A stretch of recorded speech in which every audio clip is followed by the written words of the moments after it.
औज़ुबिल्लाहिमिनश्शैतानिर्रजीम बिस्मिल्लाहिर्रहमानिर्रहीम अला इन्ना औलिया अल्लाहि ला खौफुन अलैहिम वला हुम यहज़नून सदक़ल्लाहु मौलानल अज़ीम इन्नल्लाहा व मलाइकतहु युसल्लूना अलन नबी या अय्युहल्लज़ीना आमनू सल्लु अलैहि व सल्लिमु तस्लीमा।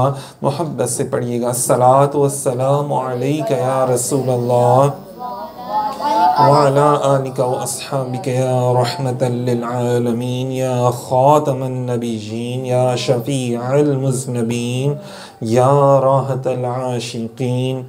सामीन मोहतरम, मेरे नबी पाक सल्लल्लाहु अलैहि वसल्लम का ख़ास करम कि अल्लाह रब्बुल इज़्ज़त ने हमें हुज़ूर अलैहिस्सलाम की ये प्यारी महफ़िल सजाने की तौफ़ीक़ अता फ़रमाई। सामीन मोहतरम, आज का हमारा मौज़ू है औलिया अल्लाह और उनकी करामात। चूँकि रबीउस्सानी का महीना है, रबीउस्सानी का महीना आम तौर पर जो है वो बड़ी यारवीं शरीफ के हवाले से इसको याद किया जाता है। हुज़ूर सैयदना शेख अब्दुल क़ादिर जीलानी सरकार रहमतुल्लाह अलैह हर महीने की इस्लामी महीना जो कहा जाता है उसको, तो उसकी 11वीं को आप इसाले सवाब की एक महफ़िल सजाया करते थे तमाम अंबिया कराम मोमिनीन मोमिनात के लिए। तो उसी निस्बत से जो आपसे मोहब्बत रखने वाले लोग हैं वो उसी निस्बत से हर माह की जो 11वीं है तो उसमें इसाले सवाब की जो महाफिल हैं उनका इनेकाद करते हैं। इसमें कुरान पाक पढ़ा जाता है, दुरूद व सलाम पढ़ा जाता है, वाज़ व नसीहत की जाती है, कुरान व हदीस से औलिया अल्लाह की जो मलफूज़ात हैं उनसे बयान किया जाता है। सामीन मोहतरम, जहाँ पे आपके बहुत ज़्यादा आशिक हैं औलिया अल्लाह के हुज़ूर सैयदना शेख अब्दुल क़ादिर जीलानी रहमतुल्लाह अलैह के, तो वहाँ पर बहुत ज़्यादा मुखालफीन भी मौजूद हैं। बड़ी प्यारी सी एक बात याद आई कि हज़रत निज़ामुद्दीन औलिया रहमतुल्लाह अलैह बाबा फ़रीदुद्दीन गंज शकर सरकार के बड़े महबूब खलीफा मुरीद, तो आपकी बारगाह में एक शख्स हाज़िर हुआ। उसने अर्ज़ किया कि हुज़ूर, मैं जिस इलाके से गुज़र कर आया हूँ, मैंने जिससे भी आपके बारे में पूछा है सब ने आपकी तारीफ़ ही की है, किसी ने आपको बुरा नहीं कहा। तो ये हो नहीं सकता कि कोई अल्लाह का वली हो और उसकी मुखालिफत ना हो। तो आपकी तो कोई मुखालफत ही नहीं है, तो जिसकी कोई मुखालफत ही ना हो, अपने पराए सारे राज़ी हो, तो वो तो मुनाफिक होता है। तो ये क्या बात हुई? भला आपने फरमाया तुम जिस इलाके से आए थे वो हमारे मुरीदों का इलाका था, अब आपसे दूसरे इलाके से जाना। जब दूसरे इलाके से वापस गया तो उसने पूछा, यार वो बाबा जी बैठते हो कैसे हैं? यार अभी बाबा यार बैठते ने लोगों ने शिरक पासे लाया है। वो कहता जी बुढ़ियाँ जांदियाँ रहंदे ने दम करान, कोई कुछ किसी ने कुछ कहा, किसी ने कुछ कहा, बुरा भला कहा। तो वो बंदे को मुतनफ़र होना चाहिए था ना कि बुराई सुन ली पीर साहब की, अब लेकिन वो आके कदमों में गिर पड़ा कि वाकई आप अल्लाह के वली हैं। उनके जहाँ पे औलिया अल्लाह से मोहब्बत करने वाले होते हैं वहाँ पे उनसे नफ़रत करने वाले भी मौजूद हैं। क्योंकि नबी पाक सल्लल्लाहु अलैहि वसल्लम के आशिक भी थे और मुनाफिक भी मौजूद थे। देखें, अम्बिया जितने भी हुए हैं, बल्कि यहूदी ऐसी कौम है कि जिन्होंने अम्बिया कराम को शहीद तक कर दिया था। मतलब कितने 12 या इससे ज़्यादा अम्बिया कराम के नाम लिए जाते हैं, उनको बाकायदा इन्होंने शहीद कर दिया। जनाब आप हमें क्यों रब की तरफ बुलाते हैं? हम तो जनाब सूद ही खाएंगे, हम तो ज़नाई करेंगे, तो बनौज़बिल्लाह हम तो यही गलत काम करते रहेंगे, आप हमें क्यों मना करते हैं? तो उन्होंने बहुत से अम्बिया कराम को शहीद कर दिया। तो इसी तरह जितने भी अम्बिया कराम हुए हैं, अगर हम उनकी ज़िंदगियों का मुतालिया करते हैं तो हमें मिलता है कि जहाँ पे उनसे मोहब्बत करने वाले थे वहाँ से उनकी मुखालिफतें करने वाले भी थे। इसी तरह जब अम्बिया कराम मोजज़ात दिखाते थे, जब लोग कहते थे ना अगर आप नबी हैं तो अपने नबी होने की दलील बयान करें, जब वो दलील के तौर पे कोई मौजज़ा दिखाते थे तो जिनके दिल तो ठहराव वाले होते थे, मोहब्बत वाले होते थे, वो इस्लाम कबूल कर लेते थे। लेकिन जिनके दिलों को शैतान ने जकड़ा होता था, जिनके बारे में कहा गया ना सुम्मुन बुक्मुन उम्युन, कि जिनके ताले लग चुके हैं जनाब बस दिलों पे, उनके जहनों पे, ज़ुबानों पे, तो क्या हुआ कि जनाब साहब वो मानते ही नहीं थे नबी करीम अलैहिस्सलाम का। अलैहिस्सलाम तो सय्यदुल अंबिया है ना, खातमुल अंबिया है। आपने तो उंगली मुबारक के इशारे से चांद को 2 टुकड़े फरमा दिया।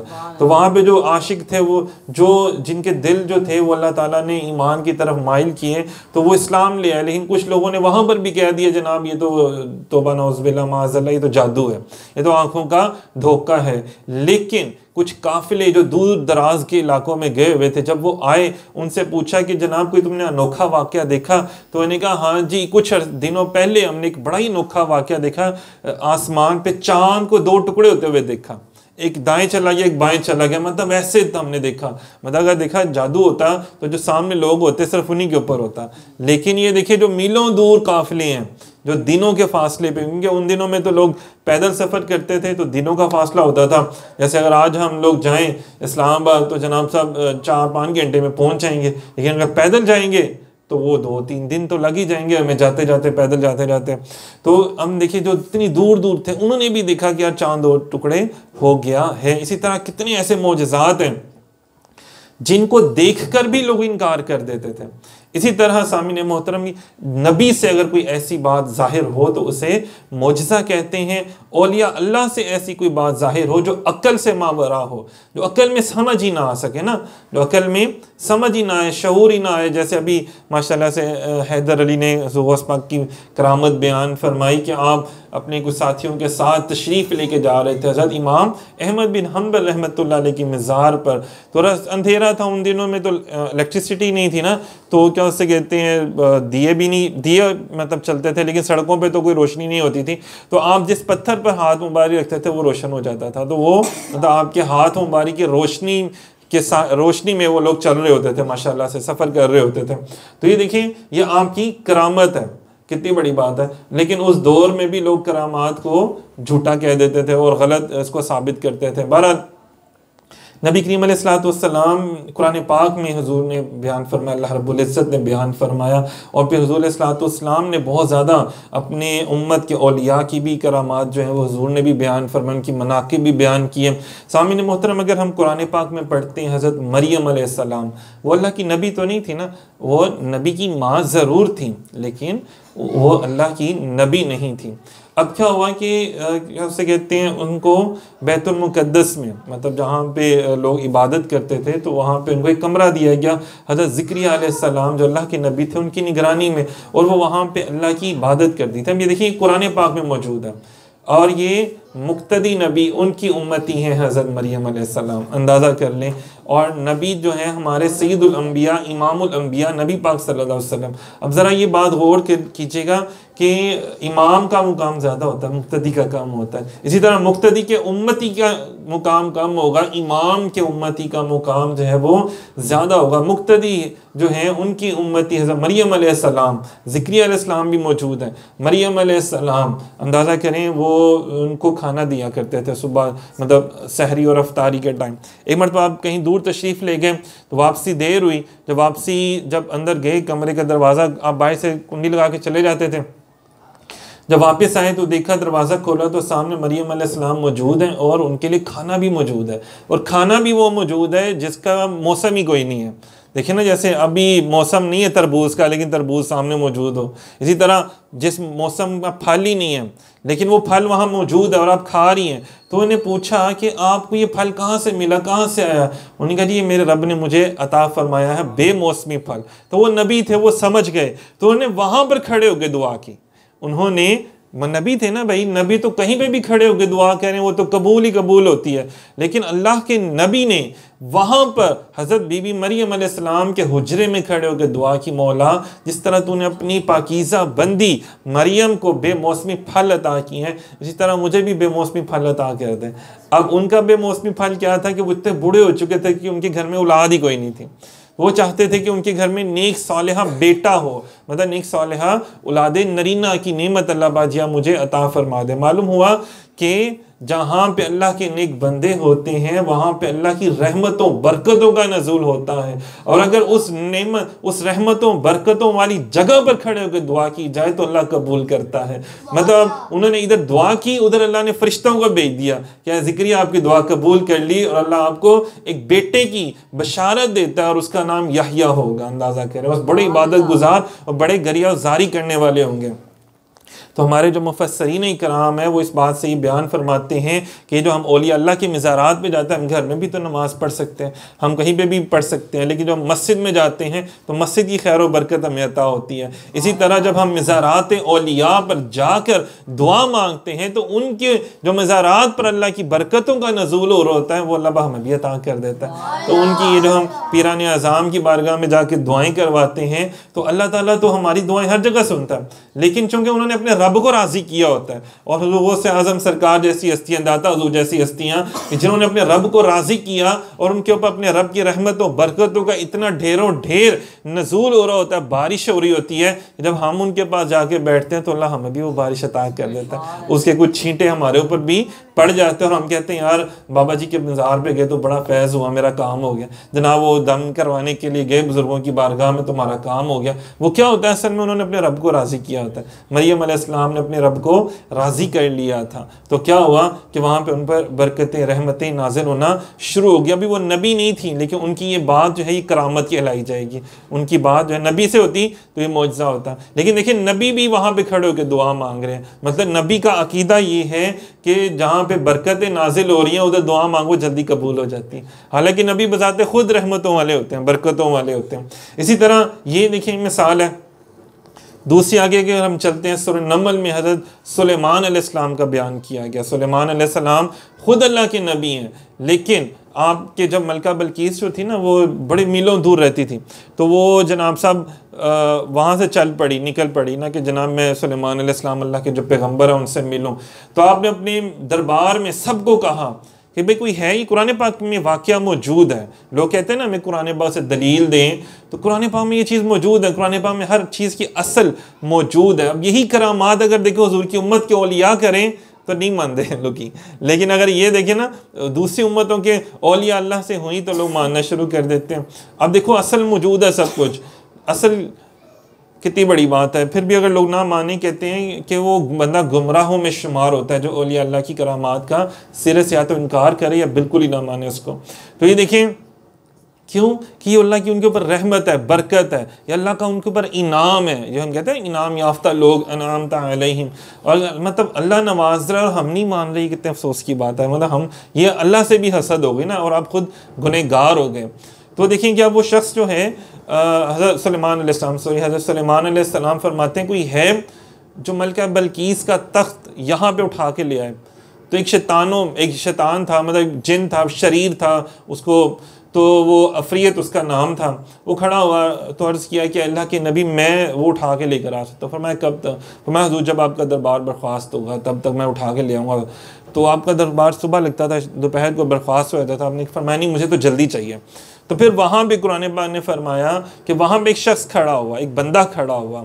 अब बंदे की बात आती है, बंदा अल्लाह का था ना, वो अल्लाह का बंदा था। और जो किताब हज़रत सुलेमान अलैहिस्सलाम पे जैसे थी, दाऊद अलैहिस्सलाम पे जो नाजिल हुई थी ज़बूर, तो वो उसकी तिलावत करते थे। उसका इल्म अल्लाह ने उनको अता किया था, मतलब उसका भी कुछ इल्म, अल्लाह फरमाता हमने इनको किताब का कुछ इल्म अता किया था। उन्होंने कहा हुज़ूर, पूछा कब तक लेकर आओगे? फरमाया हुज़ूर पलक झपकने से पहले, आपकी पलक झपकेंगे तो मैं ले आऊँगा।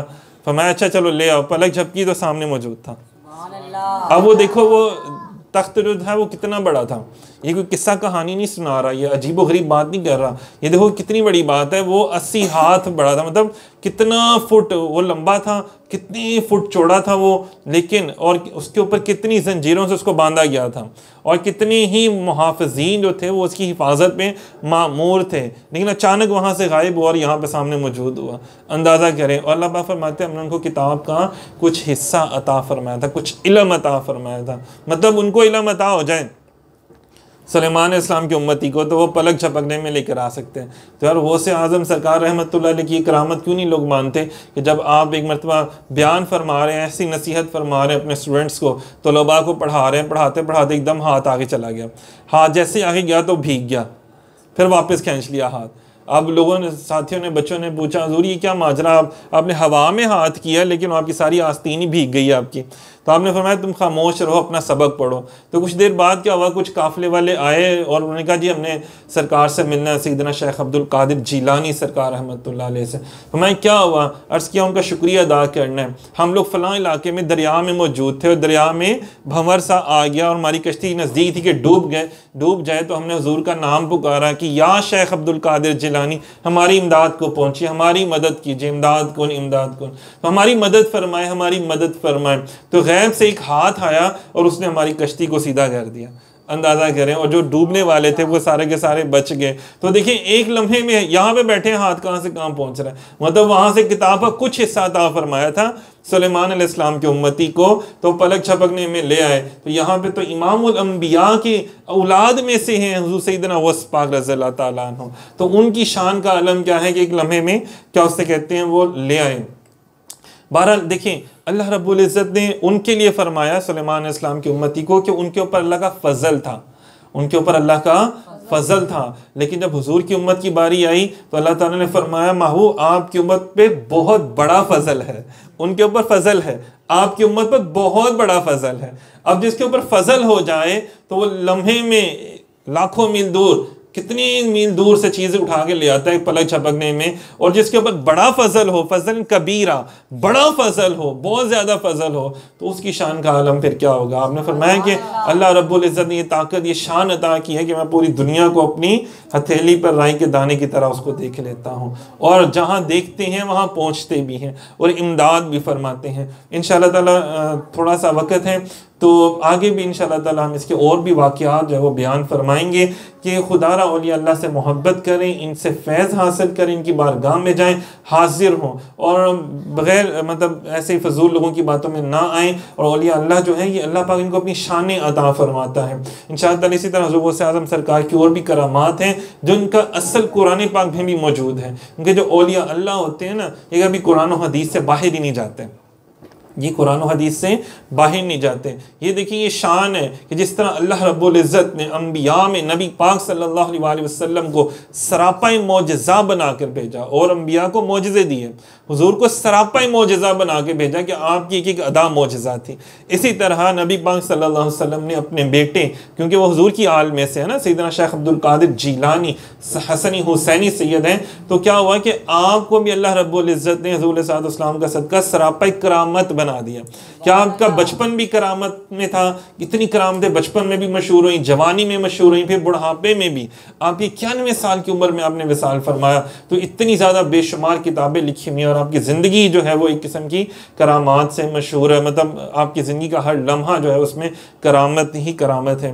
बहरहाल इंशाअल्लाह ताला, और ये अल्लाह का अपने औलिया पर ख़ास फैज़ान होता है, ख़ास इनाम होता है जो अल्लाह पाक अपने बंदों को अता करता है। इंशाअल्लाह ताला आगे भी कंटिन्यूसली करेंगे। आज इसका पहला हिस्सा था तो आगे भी इंशाअल्लाह ताला इसके हिस्से बनाएंगे। बहुत शुक्रिया, जज़ाकल्लाह।